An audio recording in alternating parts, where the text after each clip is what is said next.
Hello everyone and welcome back to Lucky Loaders 15, where I'll be giving you 3 selections for tomorrow's racing. Now before we get stuck into them, I quickly just want to reflect on how our tips performed today. In the end, it wasn't a bad day here on my YouTube channel as we found a winning nap at Yarmouth with Mostahdaf. He did it well in the end, and I think his class really got him through. He was well treated on his all-weather form. He had a £15 lower mark on the turf, and even though he'd never quite hit the heights on the turf, he had shown ability in a few of his runs to suggest he was capable of winning off his turf mark. Like I say, it was just a really weak race and his class got him through, but it was good. A good result for us there, advertised at 5-2, which meant we just came out on top for the day. The other 2 selections that did run Strike the Flint. My Longshot was a non-runner at Fontwell, so if you backed him, you should have got your money back. But yeah, the other 2 selections, Bomb-Proof ran okay at Yarmouth. He finished in 3rd place in the end, just didn't quite get the run of the race. The winner had already kind of flown and got first run on him, so I do think you can put a line through that run, and he's definitely one to maybe keep on side next time. However, the other tip, Oppressive, Carl Burke's filly, was very disappointing. She was actually quite weak in the market just before the off. She was up there just tracking the pace on the outside, which to be fair wasn't the place to be today at Redcar. If you were watching the racing, they went over towards the far side, and all the horses drawn low or were racing over that side. They seem to have a bit of a bias there. So yeah, maybe you can forgive Oppressive there, but yeah, you would have liked to see more from her today. She was very disappointing. So overall, it's not been a bad day today, and hopefully we can translate that and have some more winners for you tomorrow. And we're going to be going to Yarmouth for my first selection with my Longshot in the 2:15. It's a listed contest, feature race on the card there tomorrow, the John Musker Filly Stakes. And I'm going to take a chance here on Brunnera for Louis Stewart and Hugo Palmer. Currently available at 9-1 with SkyBet, who are offering 5 places on this race. I'm going to recommend at 0.5 each race selection here. Now, I thought she ran quite well in a listed race at the Ebor meeting a couple of weeks ago when she finished in 4th place. That was over 1.5 miles, and I think even though she can get the trip, she's more effective over this shorter distance, over 10 furlongs, and that's what she's going to be dropping back to tomorrow. And I think over this distance, she's more than capable of getting black type. She's really progressed well this season for Hugo Palmer, going through the handicap. Some of her form reads quite well as well, and I think she's got a really good chance in this race tomorrow. I hope Louis Stewart gives her a prominent ride and just tracks the pace, because I don't want her to be making up too much ground, and I think she should show a game gutsy attitude to at least make the frame tomorrow, and she could be good enough to win it.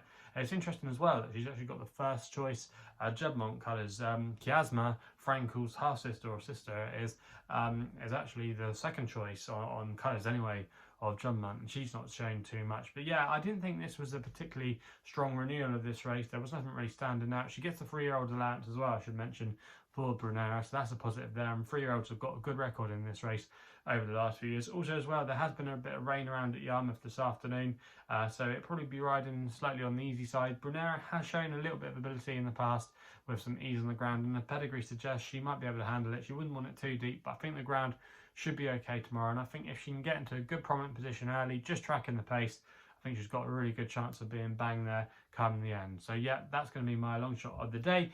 We then head over to Kelso for a bit of jumps action with my next best of the day. Runs in the opening race there, the 3:25, and I'm going to go here with a horse called Getaman for Keelan Woods and DJ Jeffries. Currently available at 6-1 with bookmakers at the moment. William Hill and SkyBet were paying that price with 4 places, and I'm going to recommend a 0.5 each way selection here.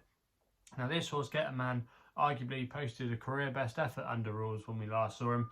He finished in 4th place that day back in July, in a decent race I think for the grade at Newton Abbot. Obviously it was low grade stuff, but it wasn't a bad race stat, because the 3rd place horse, Decoration of War, subsequently come out and notched up a couple of wins for Max Young and is now rated 104. So it's nice to see that form been boosted. The 2nd place horse as well has run some consistent efforts. I don't think it was a bad bit of form. Also as well, Getaman was tried with first time blinkers that day, and he seemed to react to it quite well. So I think, yeah, if they as they've got the headgear on again tomorrow, I do think he could maybe take another step forward. Also as well, he was returning from a little bit of an absence there. He had a short break, and it might just freshened him up.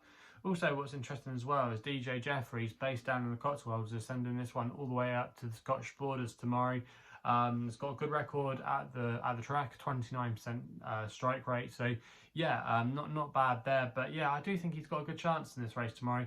There could be a bit of a battle on for the lead, but if he can just sit there tracking the pace, I do think he's got a really good chance in this race. DJ Jeffries as well had a good run today from one of their horses at Fontwell, finishing in second place. So yeah, I do think this horse has got a good chance tomorrow, going close. He was also as well dropped £1 for that runner to Newton Abbott down to a mark of 78, and I think he's not too badly treated off that mark, and yeah, there could be a little bit more improvement to come. So Getaman it is. He's going to be my next best of the day, and he runs in the 3:25 at Kelso.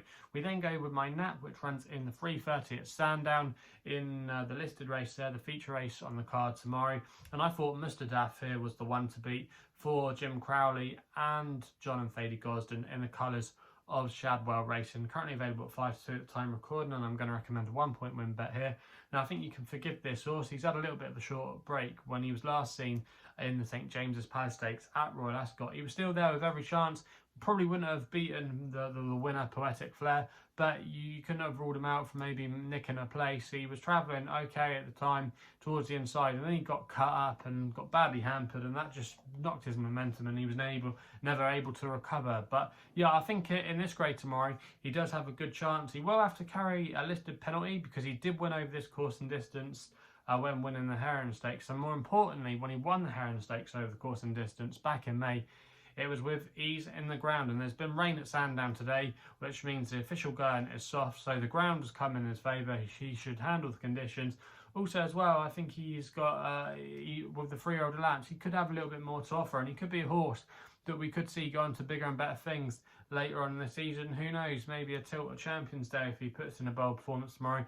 I remember this is where King of Change really turned around his season a couple of years ago for Richard Hannon. So 3-year-olds have got a good record in this race.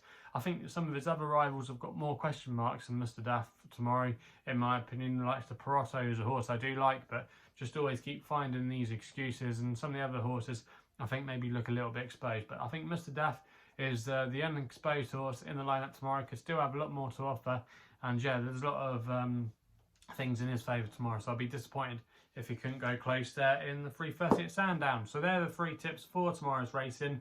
Let me know in the comments box below what you'll be back in tomorrow. If you're still enjoying these videos, remember to hit the thumbs up button and subscribe here to my YouTube channel at LuckyLoads15. Also as well, if you want to follow me on social media, Twitter is the place to do so, where my handle is at LuckyLoads15. And if you want to find out a bit more about myself, my website is www.chrisloaderracing.co.uk. So please game responsibly. Hopefully we can have some winners for you tomorrow. I'll be seeing you soon.